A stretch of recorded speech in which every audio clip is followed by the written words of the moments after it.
bienvenidos al plan de capacitación.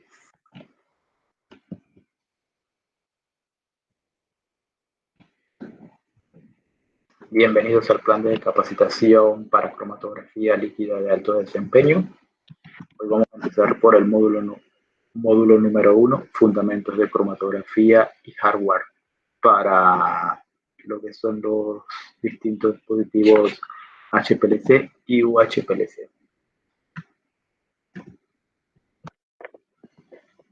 Las actividades que vamos a desarrollar son esta presentación y otras actividades complementarias que forman parte del módulo 1 de la plataforma e-learning de Promet.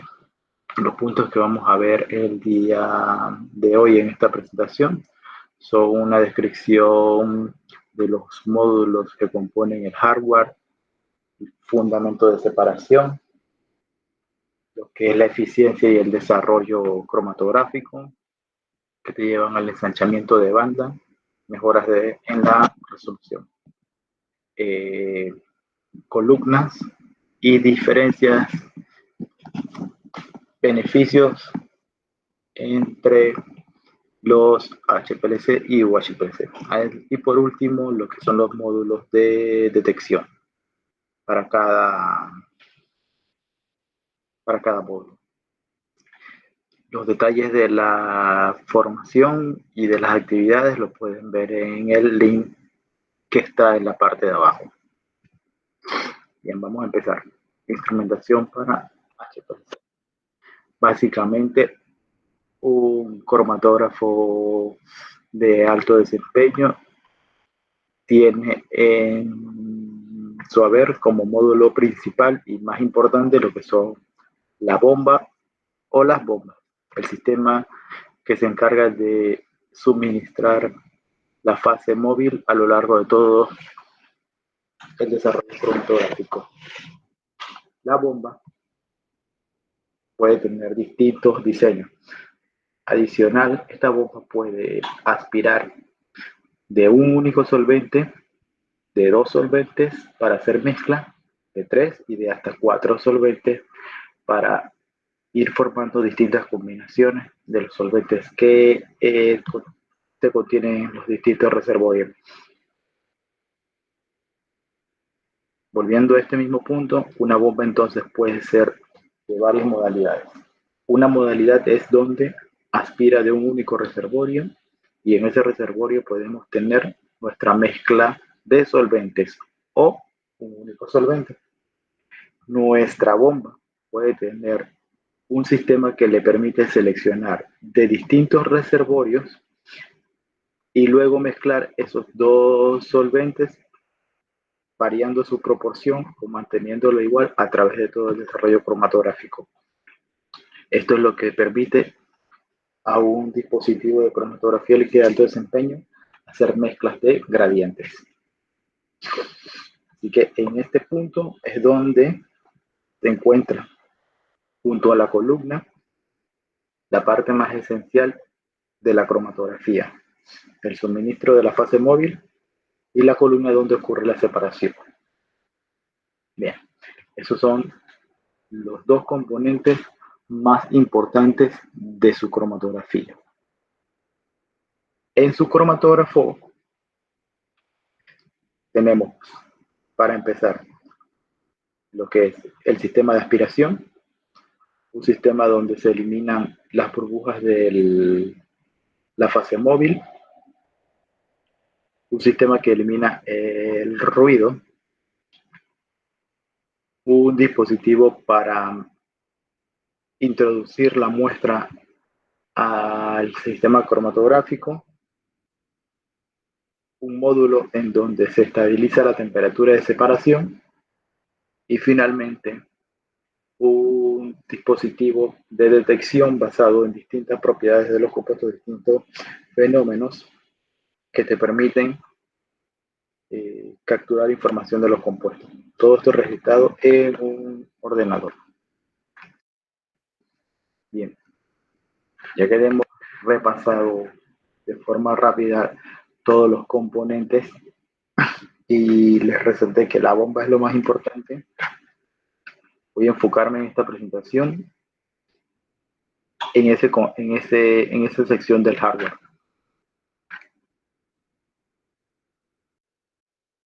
ya que la bomba se encarga de suministrar solvente, los solventes, mezclarlos y mantener ese flujo y proporción de mezclas de forma reproducible a lo largo de todo el desarrollo cromatográfico. Necesitamos controlar que los solventes que está aspirando tienen las condiciones necesarias para no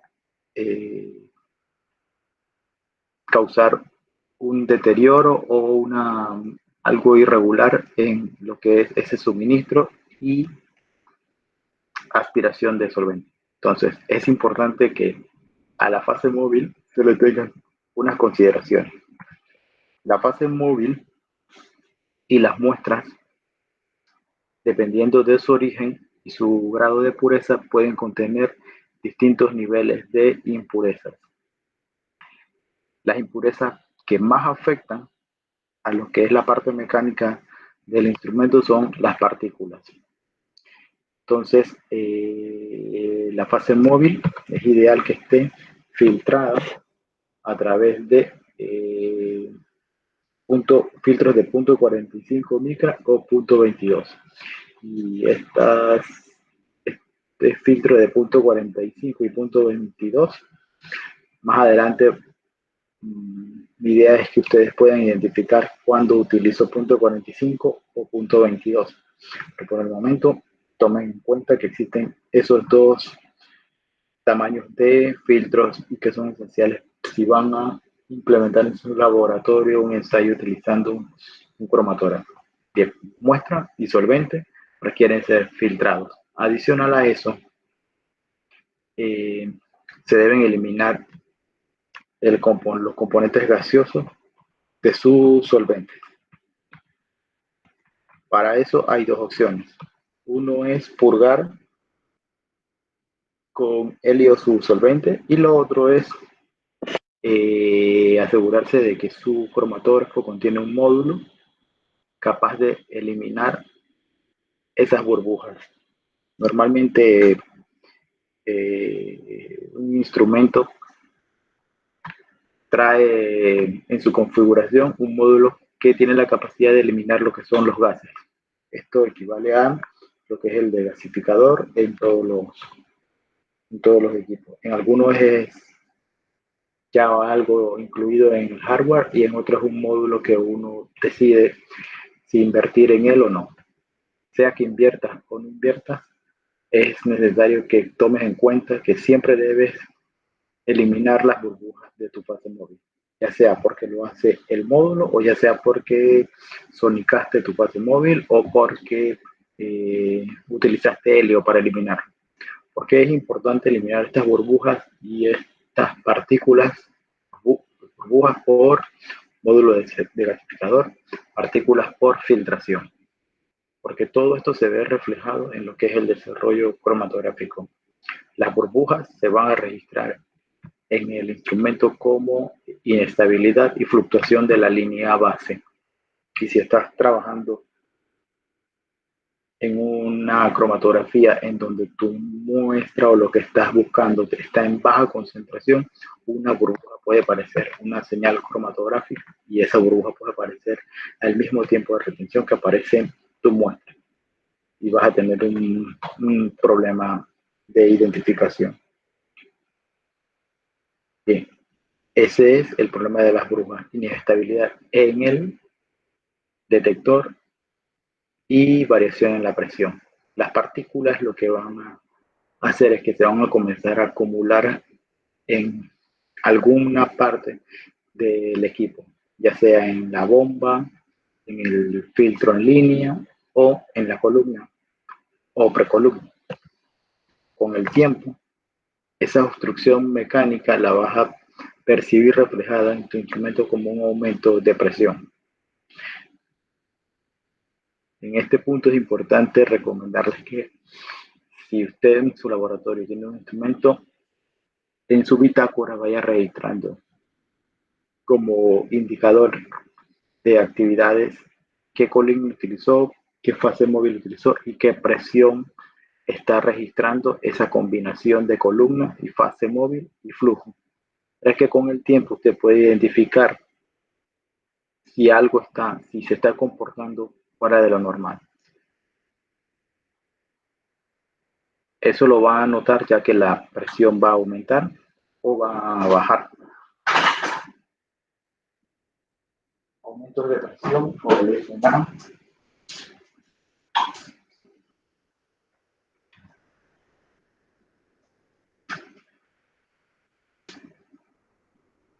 aumentos de presión obedecen a incremento de partículas en el sistema.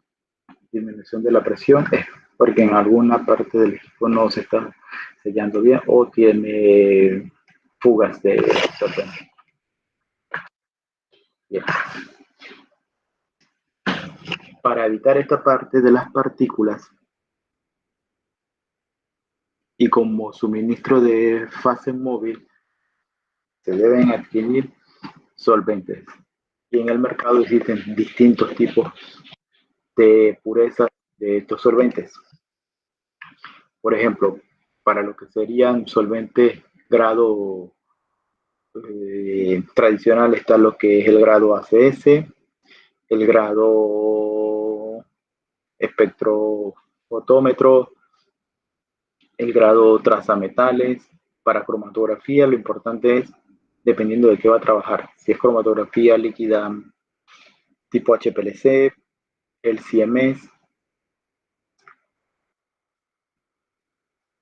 o si usted va a trabajar el CMS en búsqueda de compuestos que van a estar en muy baja concentración, entonces lo ideal es utilizar un solvente adecuado para el propósito de su ensayo. Para lo que son solventes de cromatografía, el punto más importante a eliminar serían las burbujas y las partículas. Todo solvente diseñado para cromatografía de alto desempeño, sea HPLC normal o grado masas o grado trazas, todos comparten la misma característica. Hay bien caracterizado en las especificaciones del producto que los residuos tras la evaporación son muy mínimos.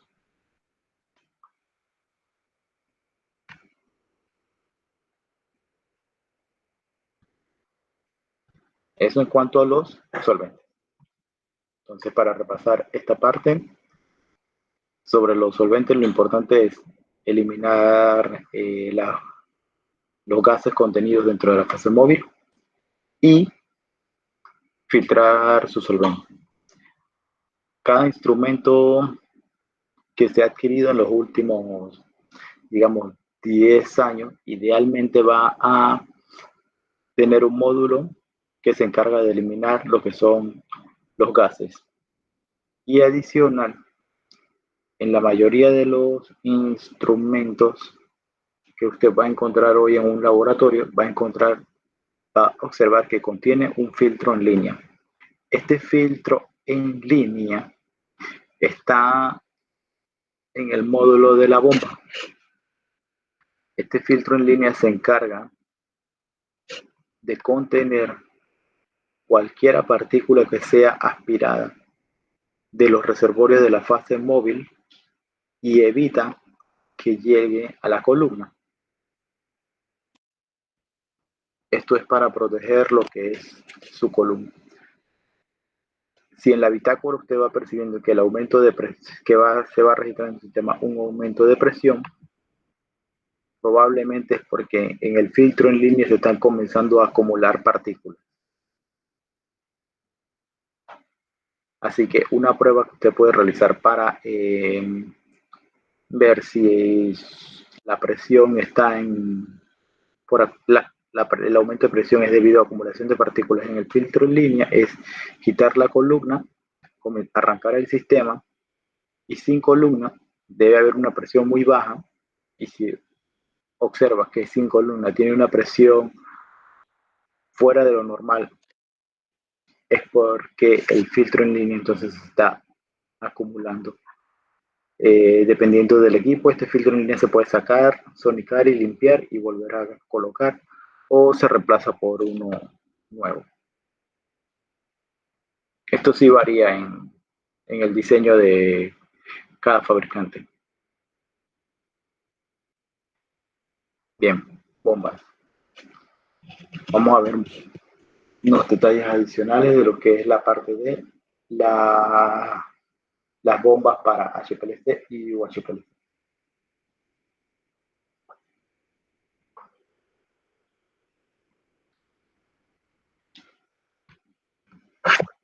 Bien, la bomba es importante, ya que todas las columnas que se usan en cromatografía, la fase estacionaria que se utiliza tiene un tamaño de partícula menor de 5 micrómetros. Este pequeño tamaño de partícula requiere que si se va a pasar solvente a través de este relleno, se utilice una bomba. Y esto va a generar o requiere de una gran presión para que esta fase móvil recorra la columna.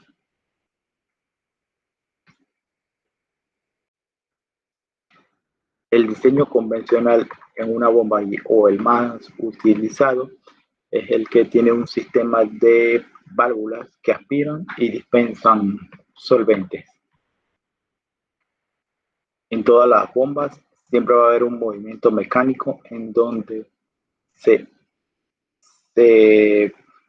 tiene unas válvulas que permiten que en el movimiento de succión solamente se aspire solvente de los reservorios y que en el movimiento de descarga esta misma cantidad de solvente aspirado se dispense hacia la columna.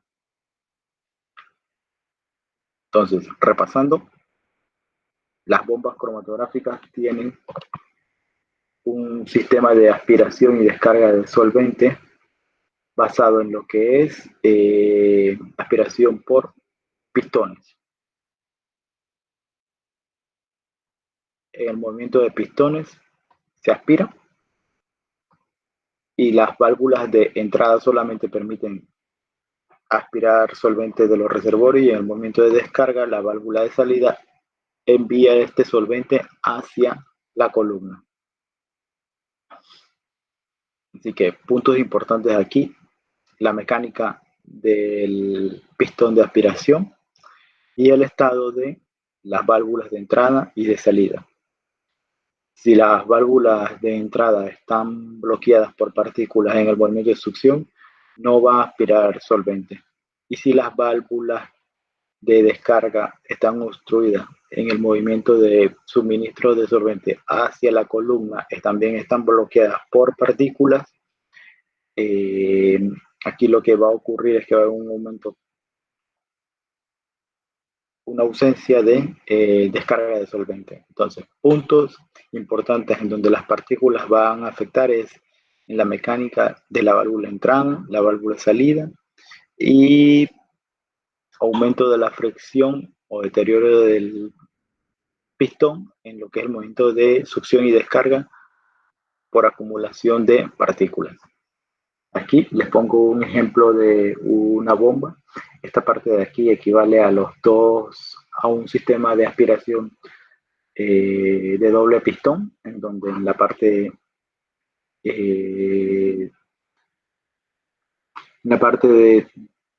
de abajo se encuentran las válvulas de entrada y en la parte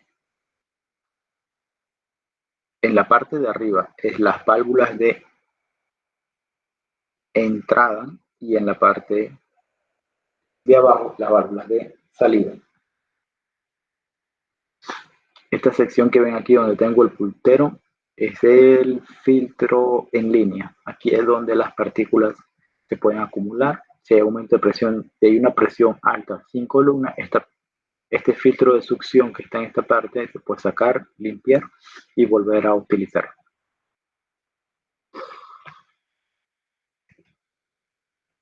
Bien, puntos a resaltar de una bomba para un instrumento tipo HPLC. Están trabajando alrededor de una presión de 6000 psi. Lo ideal es que tenga un suministro de flujo bastante constante y libre de pulsaciones y que trabaje en un rango de 0.1 hasta 10 mililitros máximo. Puede que tengan un dispositivo que trabaje hasta 5 mililitros por minuto y eso sigue estando muy bien.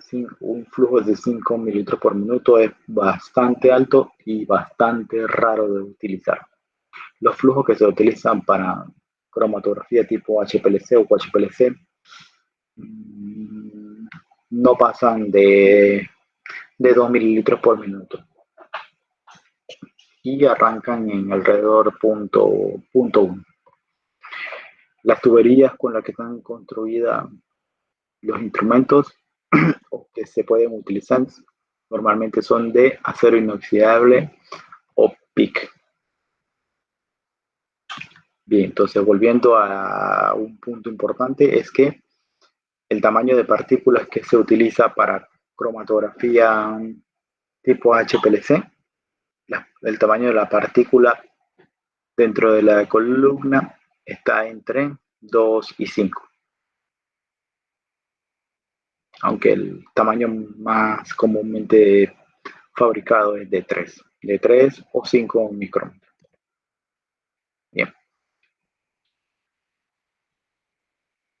Aquí está la primera diferencia importante entre un instrumento para cromatografía HPLC y uno UHPLC, la mezcla de los solventes. Para un dispositivo tipo HPLC, la mezcla de solventes se realiza mediante un módulo capaz de seleccionar distintos tipos de solventes y ese módulo se encuentra antes de la bomba. Este módulo permite seleccionar de 2, 3 o 4 canales distintos solventes abriendo en distintos tiempos cada canal. Por ejemplo, si le pedimos al instrumento que haga una mezcla 50% un solvente y 50% otro solvente, ella en un periodo de aspiración que depende del flujo va a abrir la mitad del tiempo la línea que tiene un solvente y la otra mitad del tiempo la línea que tiene el otro solvente para crear su mezcla 50% cada solvente. Luego esos solventes pasan por la bomba y entran en un módulo de mezclado en donde esta mezcla se homogeniza y esta mezcla es la que entra a la columna cromatográfica, pasando previamente por el sistema de introducción de muestras. Bien. Las mezclas de solventes en un instrumento HPLC se realizan antes de la bomba. Para instrumentos que requieren una mayor presión, como son los UHPLC o UPLC, estas mezclas se realizan teniendo la aspiración de bombas por bombas individuales. Entonces, para un dispositivo tipo UHPLC, lo más tradicional es que esta aspiración se haga en un sistema que contiene al menos dos sistemas de aspiración. La selección de cada solvente no se realiza mediante una válvula. La aspiración de cada solvente se realiza mediante un sistema mecánico independiente. Dependiendo del diseño del fabricante, puede que tenga un solo módulo que contiene dentro de él 2 bombas y cada una de ellas aspira de un solvente y son mezcladas posteriormente. O cada mezcla que va a hacer requiere de una bomba individual. En esta imagen que está aquí,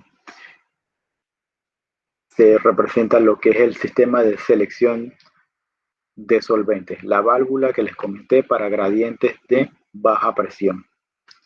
Y para gradientes de baja presión, instrumentos tipo HPLC, le vamos a dar como valor de presión unos 6.000, 7.000 PSI.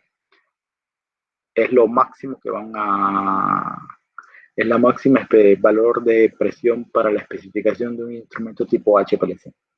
Y normalmente lo que va a ocurrir es que la mezcla de solventes la realiza mediante una válvula seleccionadora de flujo. Y esa válvula seleccionadora de flujo siempre está antes de la bomba. A diferencia de un instrumento tipo UHPLC, en donde cada solvente viene de una bomba y luego se mezclan para entrar al equipo. Bien, esto sería un generador de gradiente de baja presión.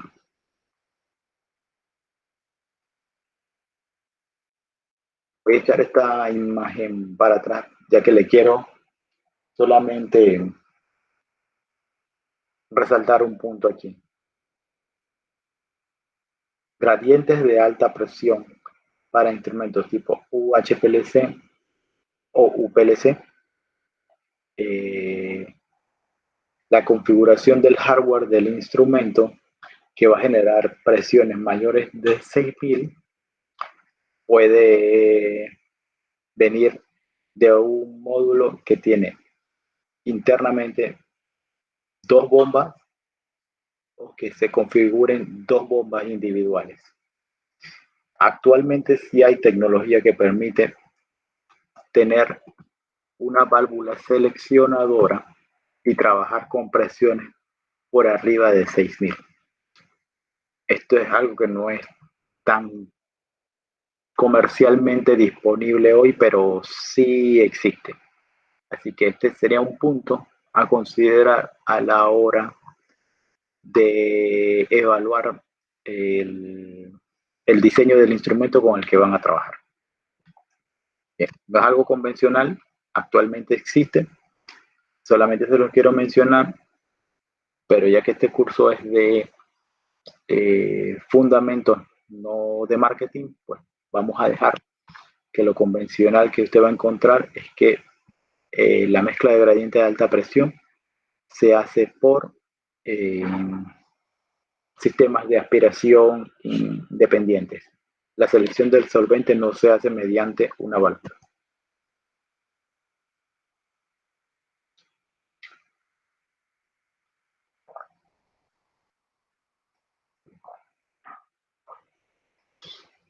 Continuamos. Bien. ¿Qué diferencias hay? ¿Cuáles son las primeras diferencias que le quiero comentar entre el hardware para un dispositivo HPLC o UHPLC? Es que ya que el hardware entre uno y otro es para UHPLC más complejo que el de HPLC, la diferencia en costos de inversión y mantenimiento y desgaste de piezas son diferentes. En el caso de que el hardware es más grande, va a requerir más consumibles y va a requerir una mayor cantidad de tiempo para limpieza y mantenimiento.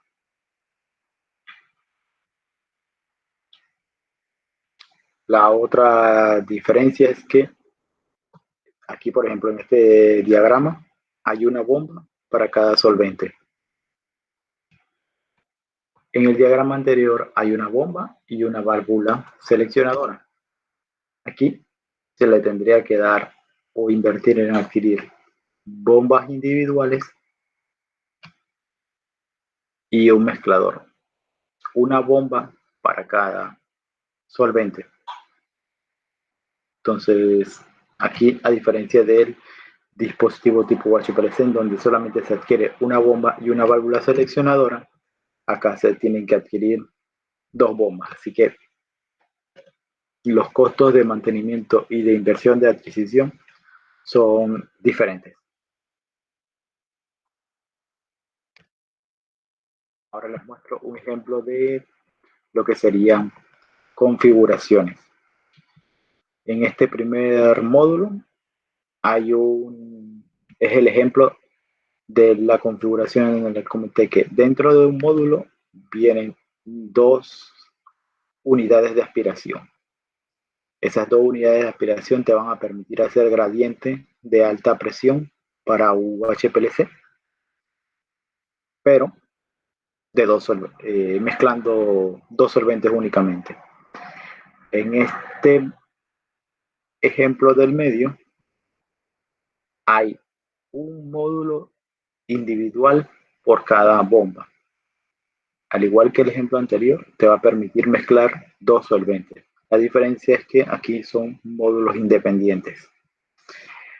Y aquí en este tercer ejemplo hay un módulo que te permite aspirar un solvente y colocar previo a aspiración una válvula selectora de 4 distintos reservorios de solvente. Y esto te va a permitir elegir las proporciones de aspiración de cada solvente que va a realizar la bomba para luego mezclarlo. Entonces, empezando de derecha a izquierda, el primer caso sería un ejemplo para HPLC. El segundo y tercer caso serían ejemplos para UHPLC o UPLC. Bien. En resumen, vamos a revisar lo que son los rangos de presión. Para un HPLC máximo, la presión de operación va a ser hasta 6000. Para un HPLC, UPLC, dependiendo de esto, aquí sí entra en acción lo que es la presentación comercial del producto por cada fabricante. Para UHPLC y UPLC, lo que quiero que tengan en mente es que la presión siempre va a estar por encima de la de un HPLC normal. Si HPLC normal es hasta 6000, pues para que sea un dispositivo UHPLC o UPLC, la presión debe estar muy por encima de ese trabajo, de ese rango de trabajo. Y no significa que ese instrumento solamente opera por encima de esas presiones. Significa que su rango de trabajo es más grande. Un dispositivo HPLC, digamos que puede trabajar en presiones desde 100 PSI hasta 6000. Ese es su intervalo de trabajo. Aquí en esta imagen ven que para UHPLC va hasta 15000. Eso significa que él puede trabajar en una presión desde 100 PSI hasta 15000. Su intervalo de trabajo es más grande. Y un UPLC es el mismo caso. Entonces, aquí lo importante es identificar cuál es el rango de presión en el que opera cada tipo de instrumento. Asociado a esos valores de presión, y algo que vamos a ver más adelante, la idea de desarrollo de estas tecnologías que trabajan a mayor presión es disminuir los tiempos de trabajo, disminuir el consumo de solvente y utilizar menor cantidad de muestra y de solvente. Entonces, para un HPLC normal, los flujos de trabajo oscilan entre 1 y 2. Para lo que es cromatografía tipo UHPLC o UPLC, los flujos de trabajo siempre van a ser menores a 1. Bien. HPLC y UHPLC. Variedad o diferencia importante, el hardware, cómo se mezclan los solventes y los valores de presiones a los que trabajan. La razón por la que estas diferencias de presiones son necesarias es debido al tamaño de partícula que utiliza cada dispositivo. Para cromatografía normal tipo UHPLC, al principio vimos que el tamaño de partícula iba entre 2 y 5. Normalmente la especificación que se encuentra en el mercado es tamaño de partícula 5 o tamaño de partícula 3. Para un dispositivo HPLC que trabaja con presiones hasta 6000, el tamaño de partícula más utilizado es de 3.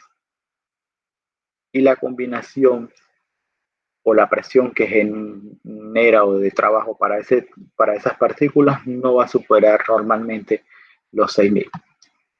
A medida que vas utilizando tamaños de partículas más pequeños, el aumento o los valores de presión de trabajo con estas columnas va aumentando.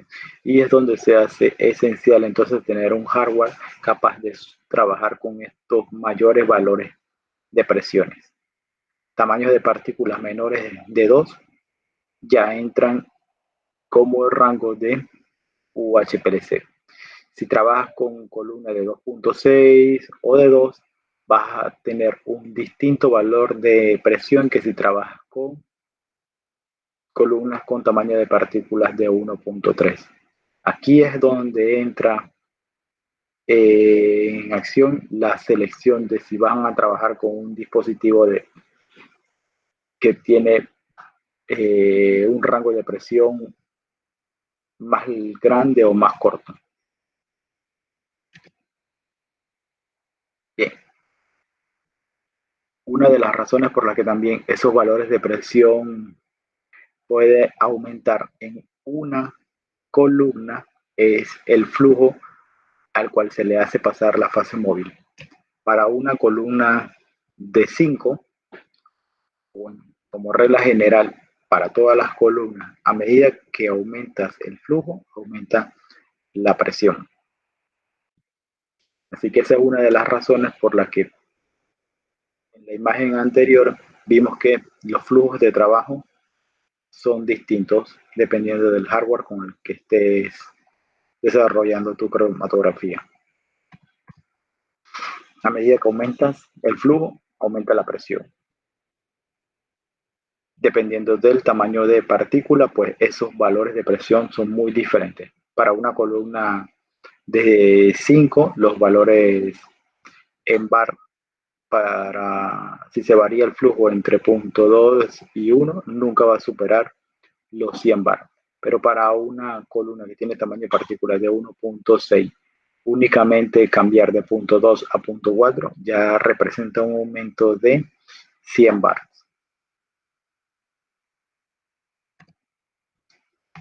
Tamaños de partículas, flujos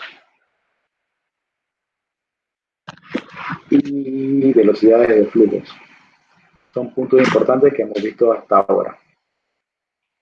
Y ahora vamos a ver cómo afecta eso en lo que es el desarrollo cromatográfico, en lo que es lo que ustedes están aspirando a obtener con su instrumento, una mejor separación de los componentes de su muestra.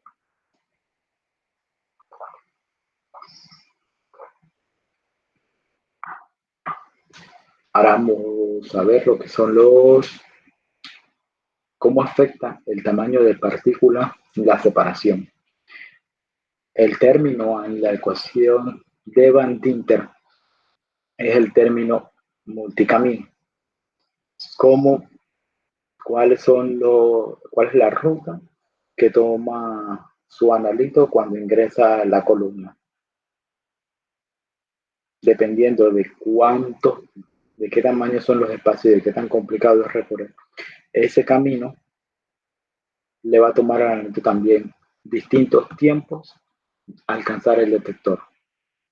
Y puede que varíe también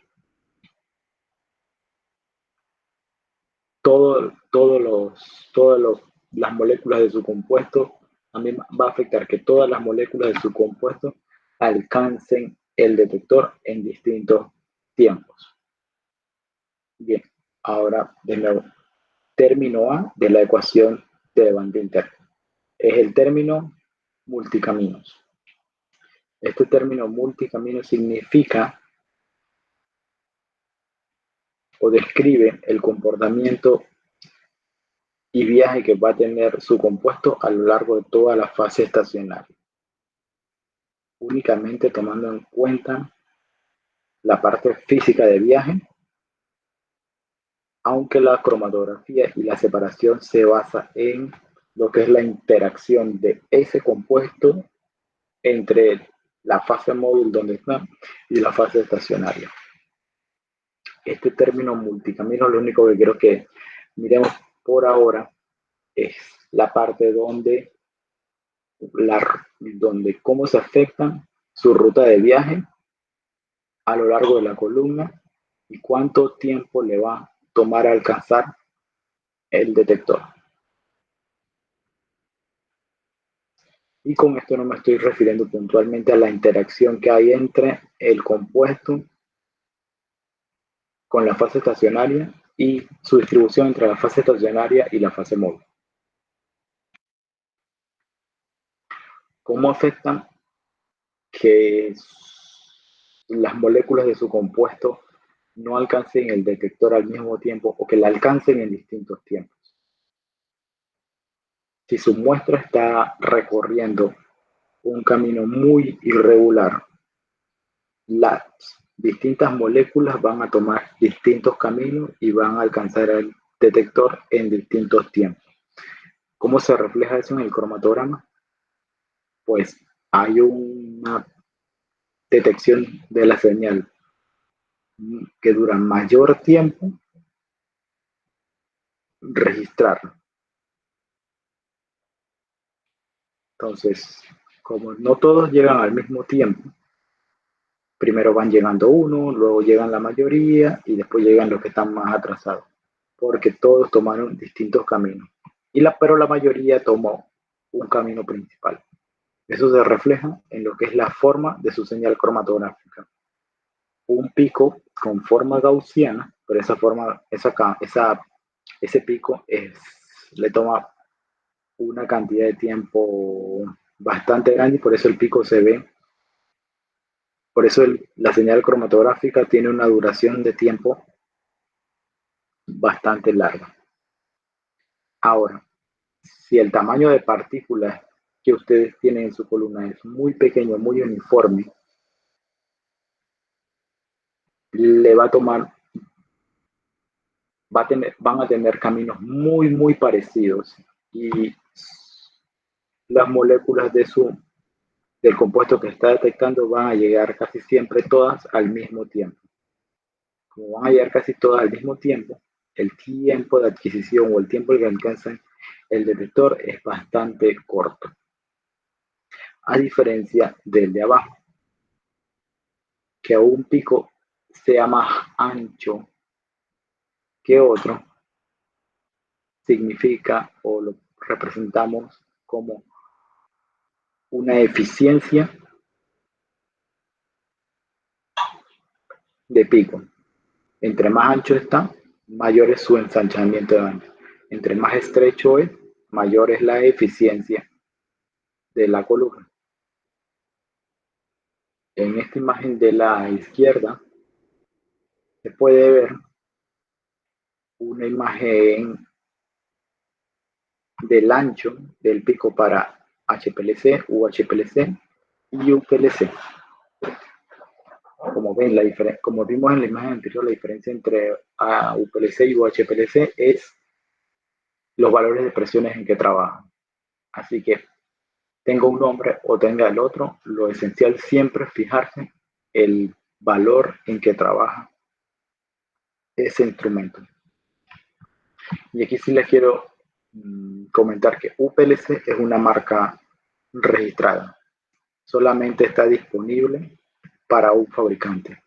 Pero eso no significa que los demás fabricantes no trabajen en esos rangos de presiones. Y esa es la razón por la que les digo, más que los nombres, fíjense en los rangos de operación de trabajo de cada instrumento. Algo que sí es fijo para todos es que el dispositivo comercial fabricado con nombre HPLC no va a tener un valor de presión de trabajo superior a 7000 PSI. Van a encontrarlos entre 6000 y 7000. Dependiendo del fabricante, puede que encuentren su versión superior de instrumento como con el nombre de UHPLC o UPLC. Sea cual sea el nombre comercial que tenga ese fabricante, solo les pido que se fijen en el valor de operación en que trabaja su producto. Eso es importante porque es lo que le va a permitir a usted identificar si esa propuesta de instrumento le va a permitir a usted combinar o va a funcionar de forma eficiente con todos estos tamaños de partículas.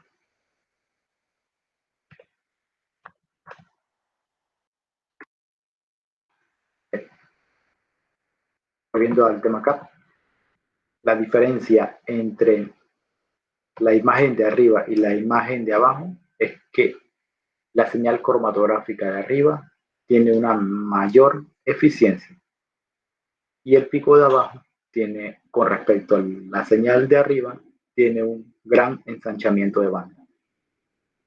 A medida que aumenta la eficiencia, aumenta la resolución entre dos señales. Si observan a simple vista la resolución o el grado de separación entre la señal de arriba, no es la misma que el grado de separación que la señal de abajo. En el cromatograma de arriba, las dos señales están perfectamente separadas hasta la base, así que hay una completa resolución. En la señal de abajo, el pico cromatográfico demora tanto en salir que casi alcanza al segundo. Así que una forma de aumentar la resolución entre picos es aumentar la eficiencia de su cromatografía. Eficiencia. La eficiencia la podemos percibir en una columna mirando lo que es la cantidad de número de platos teóricos.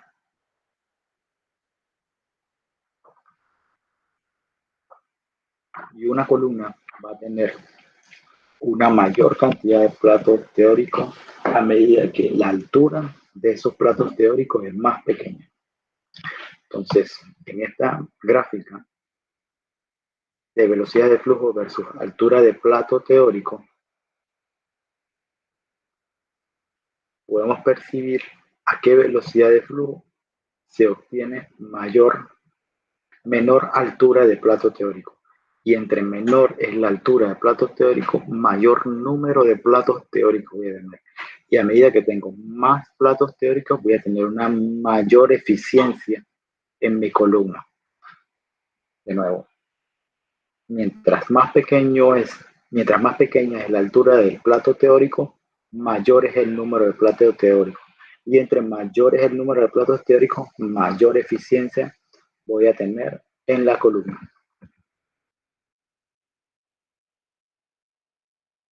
Ahora, volviendo a las columnas para HPLC o HPLC. Aumenta la eficiencia al disminuir la altura del plato teórico, que permite obtener mayor número de platos teóricos. Si la eficiencia es mayor a medida que la altura del plato teórico es menor, pues en estos dos cromatogramas se puede inferir que la altura de plato teórico en el cromatograma de arriba es menor, lo que le permite a esa columna tener un mayor número de platos teóricos. Y ese mayor número de platos teóricos es lo que permite obtener estos picos con mayor eficiencia. Y si esos picos están cercanos a otros, al aumentar la eficiencia, aumenta la resolución entre esos picos. Bien. volviendo a la ecuación de Van Dink, cómo varía la altura del plato teórico dependiendo del tamaño de partícula. La anterior era cómo variaba la presión con el tamaño de partícula. En la anterior, a medida que aumentaba el flujo, aumentaba la presión. Aquí, a medida que disminuye el tamaño de partícula, disminuye la altura del plato teórico. Y entre más pequeño es el plato teórico, mayor número de platos teóricos va a tener la columna, lo que va a generar que su eficiencia aumente. Entre menor es el tamaño de partícula, mayor número de platos teóricos. Columnas con tamaño de partícula menores a 2 ya entran en el campo de lo que son los comercialmente conocidos UHPLC, UFLC o UPLC. Son nombres comerciales. Recuerden, mi mensaje en esta presentación es: observen las presiones o los rangos en que trabajan cada uno de los diseños de instrumentos comerciales.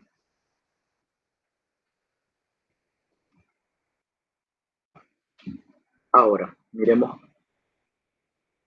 estos números de platos teóricos dependiendo de las medidas de la columna. Dijimos que a medida que disminuye el tamaño de partícula, aumenta el número de platos teóricos. Por lo tanto, una columna que tiene una longitud de 15 centímetros y tiene un tamaño de partícula de relleno de 10, va a tener alrededor de unos 7.000 platos teóricos. Esa misma longitud de columna, pero con tamaño de partícula de 5, va a tener una mayor cantidad de plato teórico. Mayor cantidad de plato teórico, mejor eficiencia se va a obtener. Ahora, una columna que tiene un tamaño de partícula de 3 va a tener un mayor número de platos teóricos. Entonces, entre más pequeño es el tamaño de partícula, mayor cantidad de platos teóricos va a tener, mayor eficiencia, mejor resolución entre los componentes de su muestra.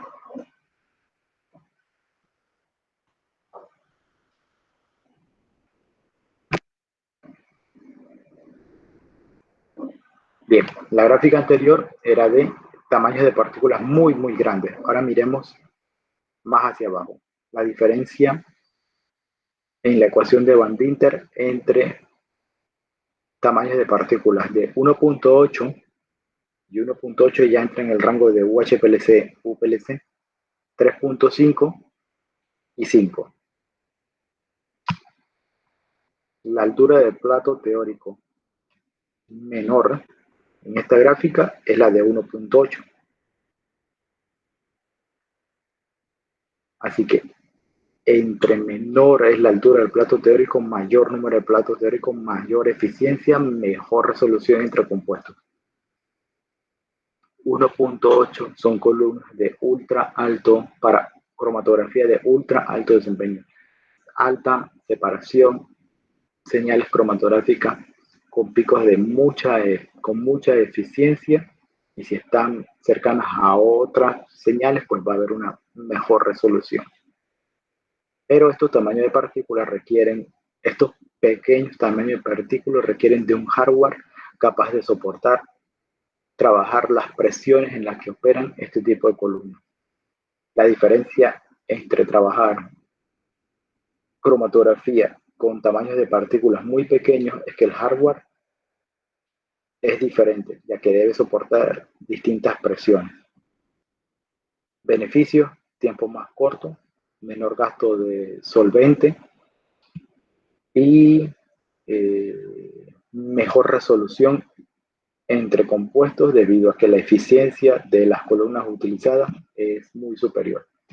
Y la eficiencia está basada en la cantidad de platos teóricos que tiene esa columna, y para que ese número de platos teóricos sea alto, la altura del plato teórico debe ser baja. Un cromatograma quinto para ya darle una forma a los resultados que se obtienen por cromatografía tipo HPLC versus UHPLC, UPLC o UPLC. Es misma inyección de muestra, separación de los 5 componentes en 15 minutos, y para tamaños de partículas más pequeños, 0.6 minutos. Aquí la separación ocurre en una columna con tamaño de partícula de 5 y la otra es de 1.8. Acá abajo pueden ver que la diferencia de impresión que se genera es bastante diferente entre ambas. Porque esto sería lo que se obtiene al realizar una separación de una misma muestra en dos distintos tipos de hardware, y esos distintos tipos de hardware obedecen a que el tamaño de partícula en la columna utilizada para la separación es bien diferente. Y este es el ejemplo que les decía de trabajar una separación en donde hay dos compuestos muy cercanos. Si se aumenta la eficiencia, se aumenta la resolución. Aquí la separación entre estas dos señales, en el cromatograma de abajo, la resolución es superior a la del cromatograma de arriba.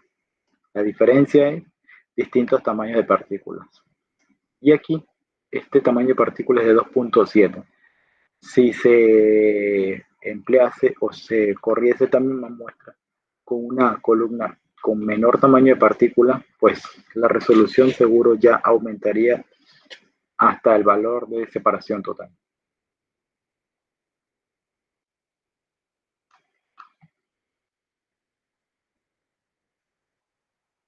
UHPLC y HPLC. Diferencias vistas hasta ahora: tamaños de partículas de la columna, para rangos de presión de trabajo, hardware de bombas diferentes, y veamos qué más deben tener diferentes esos distintos sistemas. Lo primero que vamos a tener en cuenta que tienen diferentes son el diámetro exterior de la tubería que se utiliza.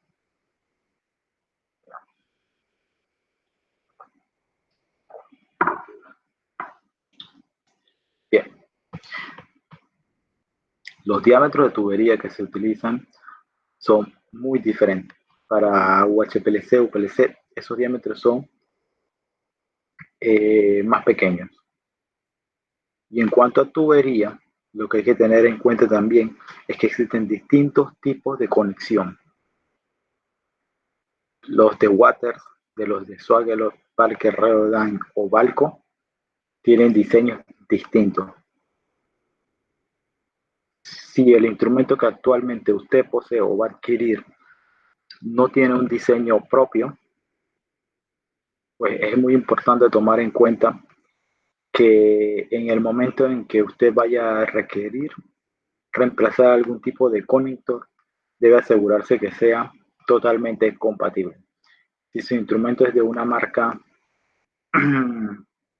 que utiliza el diseño de Balco, pues debe asegurarse que las conexiones que va a utilizar son del mismo tipo, ya que hacer uso de conectores distintos lo que van a causar son problemas de volúmenes muertos. Así que un punto importante es el diámetro de la tubería y los conectores. El diámetro interno también varía, aunque el diámetro externo sea igual, también hay que tomar en cuenta que ese diámetro interno afecta de forma muy importante a lo que es el desarrollo cromatográfico. Entre más grande es el diámetro interno, más dispersión de volumen de su muestra va va a tener, y eso se va a ver reflejado en lo que es su cromatograma. Otro punto importante es el diseño del conector. Como vieron antes, varía entre proveedores, pero también varía entre materiales, entre PIC y acero. El PIC y el acero son bastante diferentes. Uno es más cómodo de trabajar que el otro, pero los rangos de presión en que trabajan son bastante diferentes.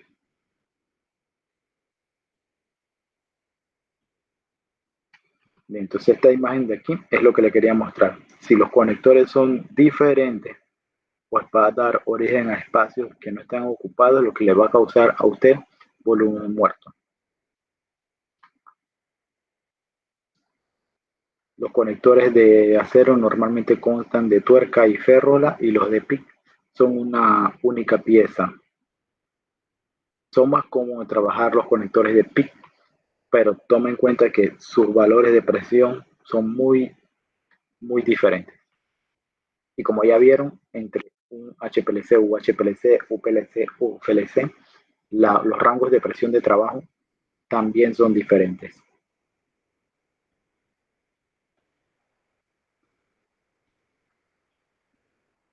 Bien, en esta imagen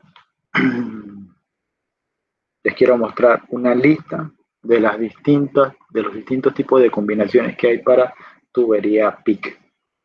Y les pido que observen los valores de presión máximos que soporta cada uno de esos distintos tipos de tubería. Y al lado está el valor de presión en el que trabaja los HPLC, UHPLC o UPLC. Con esta imagen lo que les quiero mostrar es lo que están percibiendo, donde solamente puedo utilizar tubería PIC y donde ya no me va a funcionar la tubería PIC. Entonces, en función de las bombas, de forma resumida los puntos, es importante eliminar partículas antes de introducir al equipo. El instrumento ya tiene un dispositivo para eliminar lo que son las burbujas, un filtro en línea. La mezcla solvente se puede realizar por una válvula que esté antes de la bomba, o la mezcla solvente se puede realizar por distintos tipos de bombas. Los tamaños de partículas que se utilizan en su columna, los tamaños de partículas de la columna que va a utilizar determinan el hardware que usted va a requerir en base a la presión que genera cada una de estas columnas. Sistema de introducción de la muestra. Normalmente un dispositivo que trabaja muy alta presión, la única forma de introducir la muestra es de forma automatizada. Para un HPLC normal, el sistema de introducción puede ser manual, pero cuando se trabaja a tan altas presiones como los hardware de UHPLC, pues el sistema de introducción automatizado es esencial. Los beneficios de tener un sistema de inyección automatizado es el volumen de introducción es reproducible, ya que lo realiza un dispositivo, se puede controlar la temperatura a la que está la muestra, se evita exponerla a la luz, se puede automatizar toda la inyección de una gran cantidad de muestras y patrones, se gana mucho en lo que es la reproducibilidad de la inyección, y la aguja se lava automáticamente, o el sistema de introducción de la muestra siempre tiene un lavado automatizado, lo que evita que se le acumule a usted en inyección de la siguiente muestra restos de la muestra anterior. Otra de las funciones que tiene, o de los beneficios que tiene tener un sistema automatizado de introducción de la muestra, es que puede tener la capacidad de realizar diluciones de muestras o diluciones de patrones. Esto le va a permitir a usted preparar secuencias en donde solamente coloca su solución madre, su diluyente. Y el instrumento le va a realizar a usted las diluciones y le va a construir lo que le va a construir su recta de calibración. Si su muestra está por encima del valor máximo de su recta de calibración, pues también se le puede pedir que la diluya y la vuelva a reprocesar. Esta es una función extra o beneficio extra de tener un sistema de introducción de muestra automatizado. Termostatos y columnas.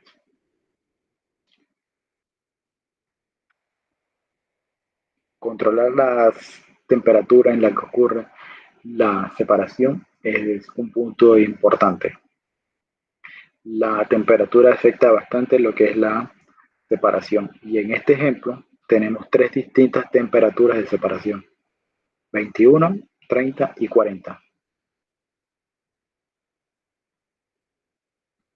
Si ven, entre la temperatura 30 y 40, los picos 6 y 7 se separan. Y igual que los picos 3 y 4.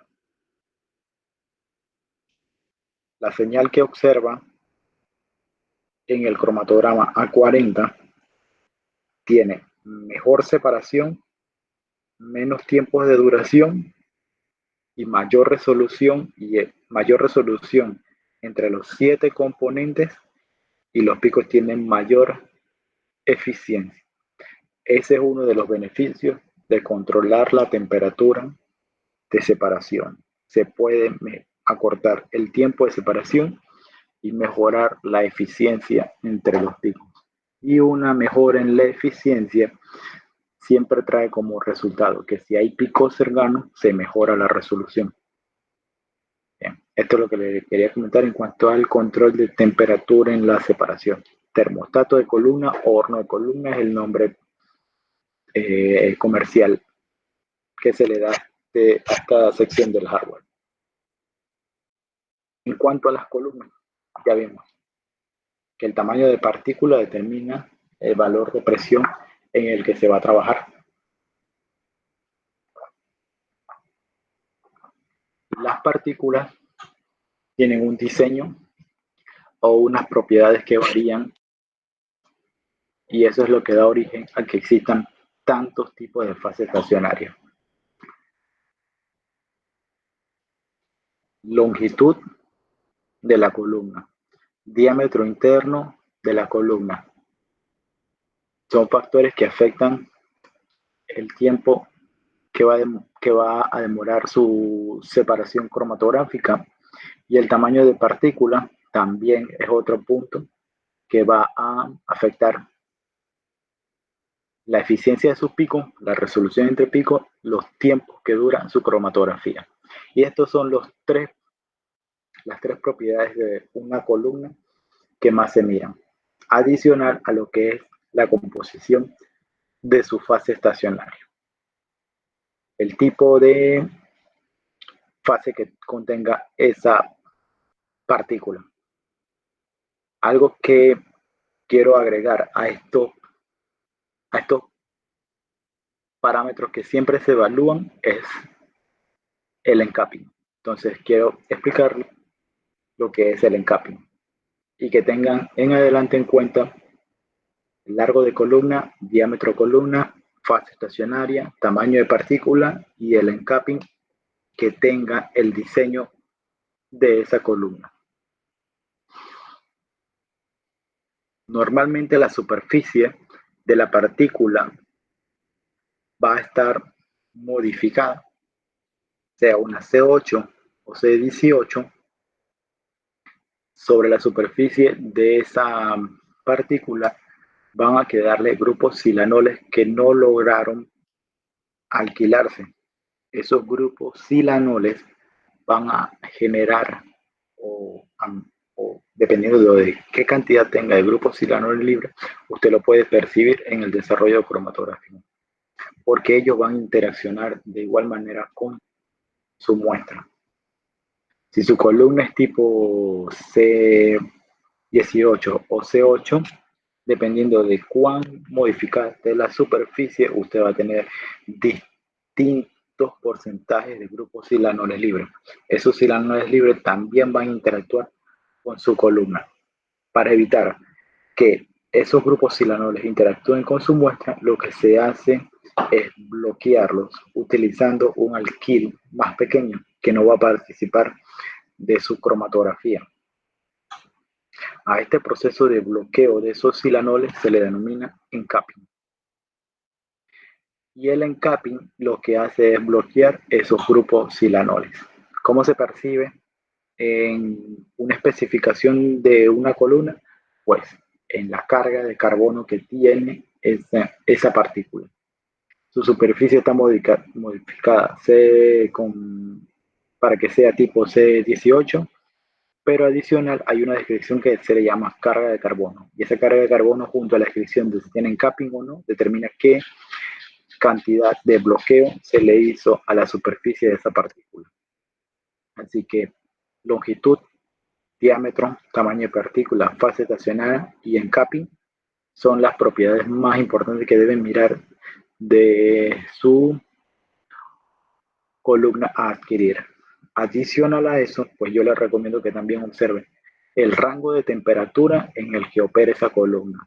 Pues como vimos, la temperatura también afecta a la separación y el rango de pH en el que opera también esa columna, ya que la pérdida de esta modificación en la superficie de la partícula se ve afectada por el pH.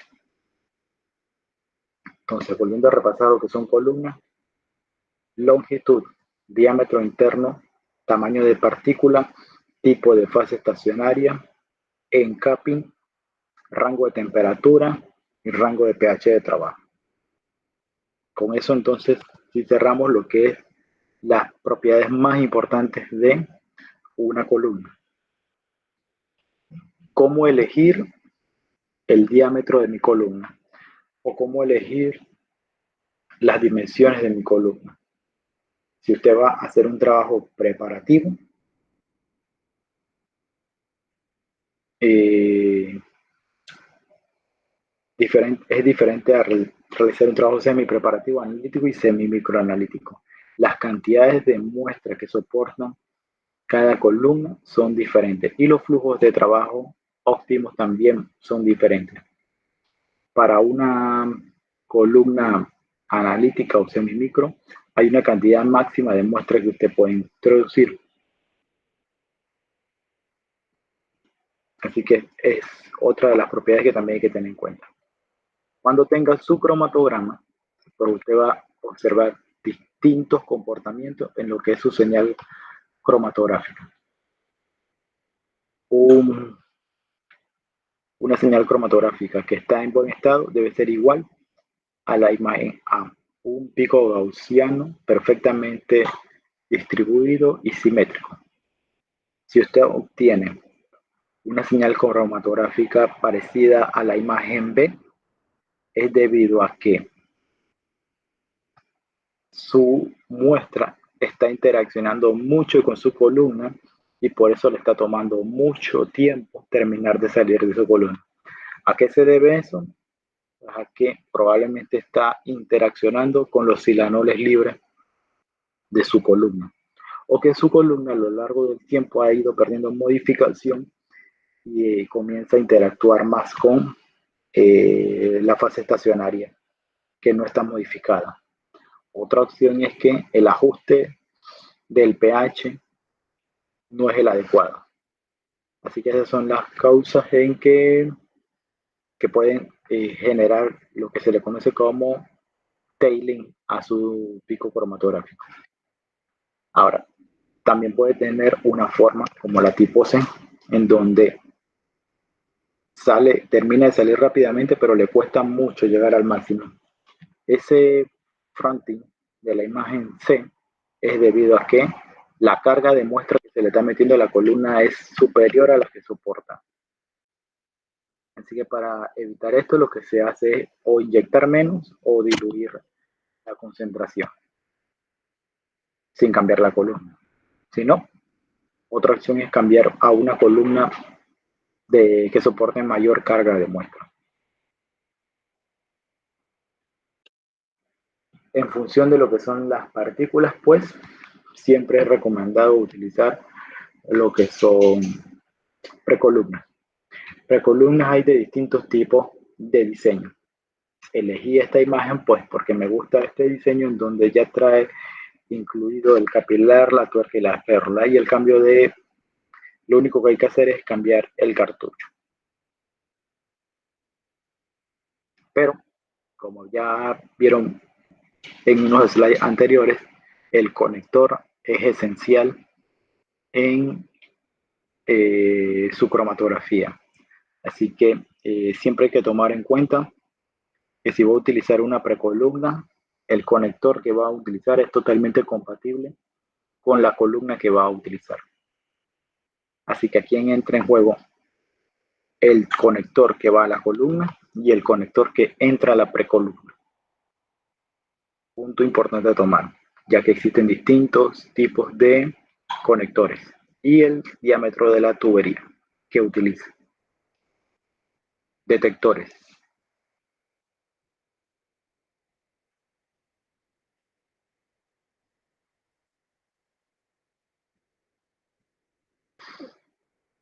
Para ya ir terminando con la parte de detectores y esta sesión, pues lo primero que quiero es que darle una definición a lo que es sensibilidad.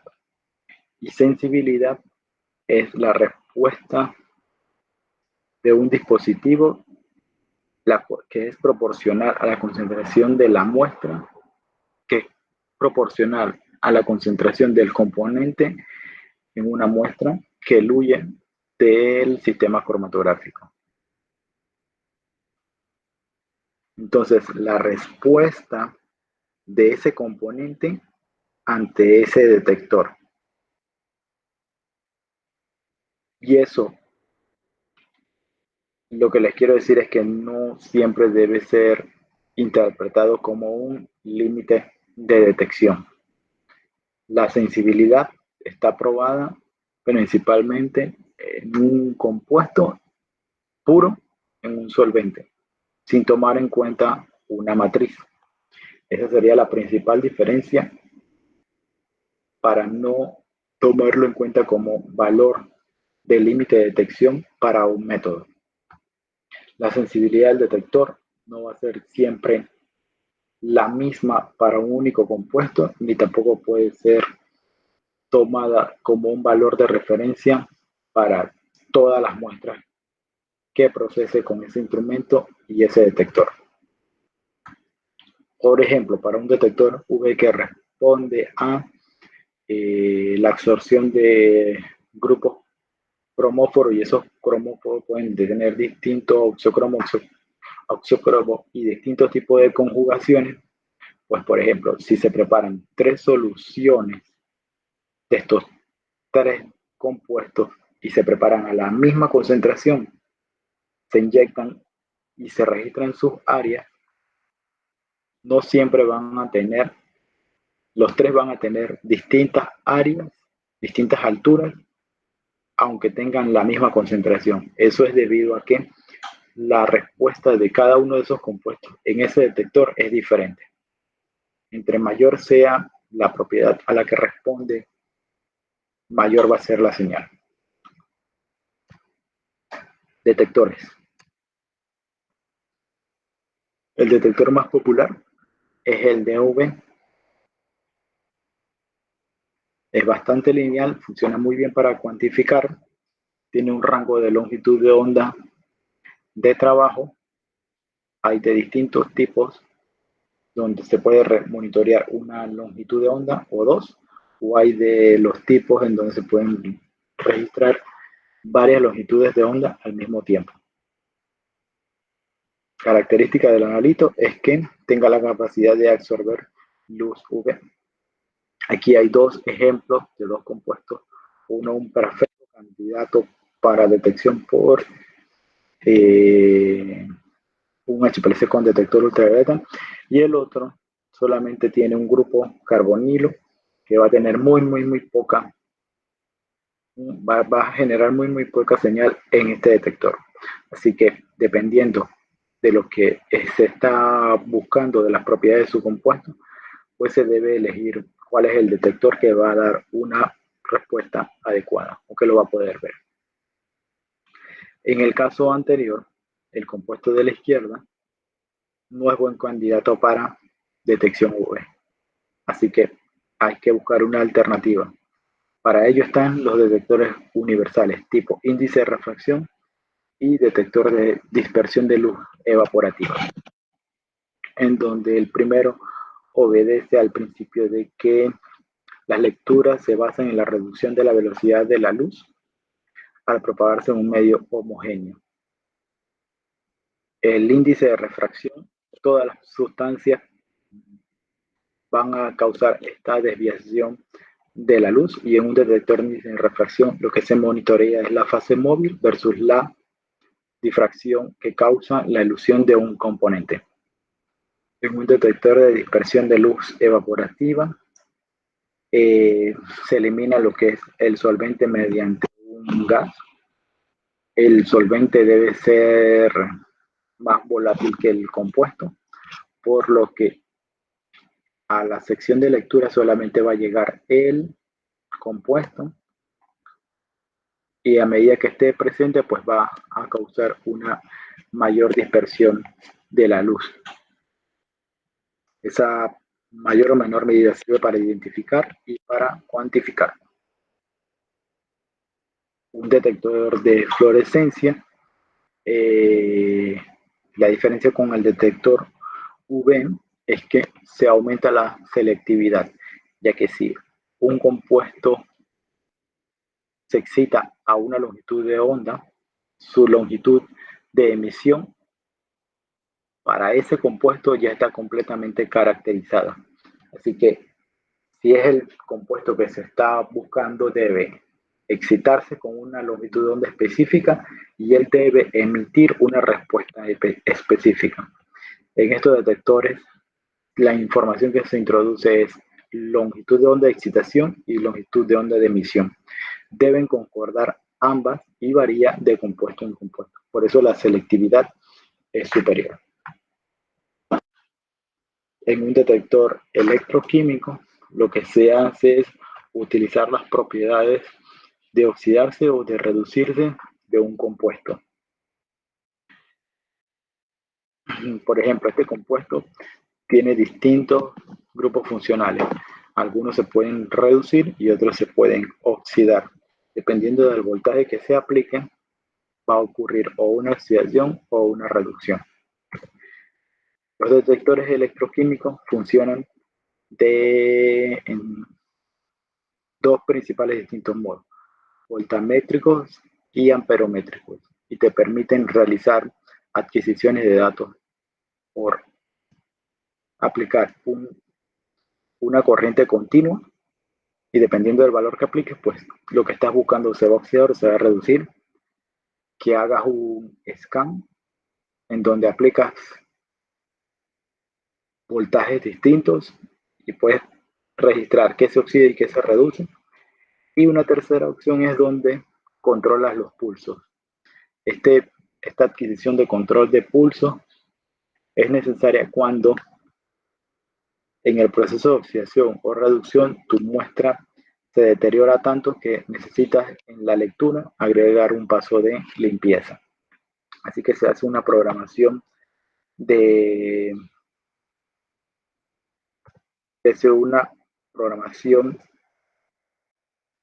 corriente para lo que es adquirir en un rango en otro, y luego un paso de limpieza extra.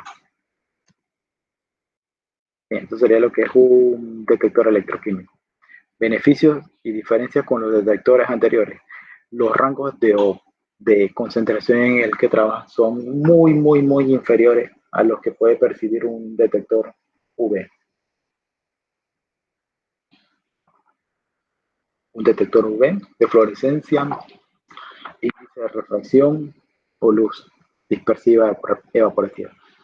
Son totalmente muy superiores.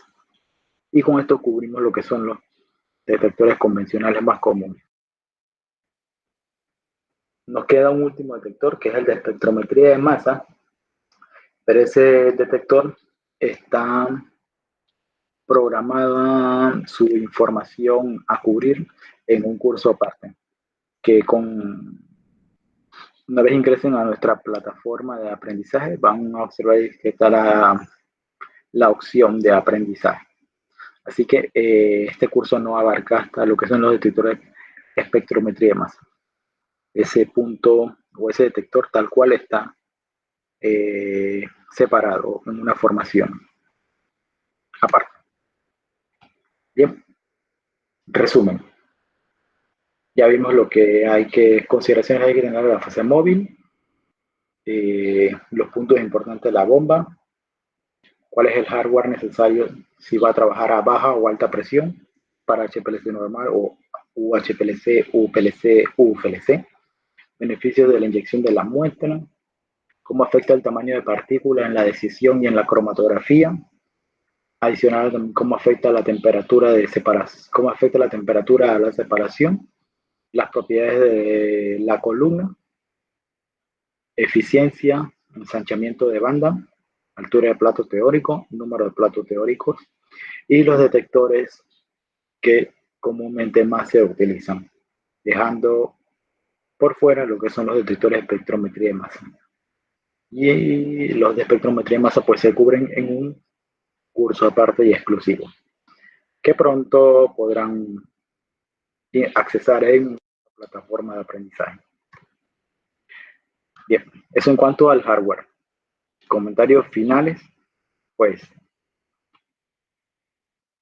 en esta imagen de aquí vemos que el ensanchamiento de banda y la eficiencia es diferente para HPLC que para UHPLC u UPLC. Se gasta menos tiempo, corridas más rápidas, menos consumo de solvente en estas distintas tres opciones. Los flujos son diferentes, los diámetros son diferentes, los conectores son diferentes, los tamaños de partículas generan distintos valores de presión, por lo que se hace necesario tener distintos hardware. Esta sería la diferencia entre la cromatografía en un HPLC convencional y en un UHPLC. Ahora pues agradezco a todos los que han escuchado esta presentación y pues espero que tengan una mayor claridad en lo que son los cromatógrafos. Y para los que ya tienen su instrumento, pues observen en detalle las especificaciones de lo que tienen. Quizás tienen más de lo que necesitan, así que ya saben que pueden abarcar más. Y para los que van a adquirir, pues tomar en cuenta todas estas diferencias, ya que alguien que sabe lo que va a adquirir es alguien que el conocimiento es mucho poder. Y para mí, un consumidor informado, para mí, para otra persona, un consumidor informado tiene mucho poder. Gracias.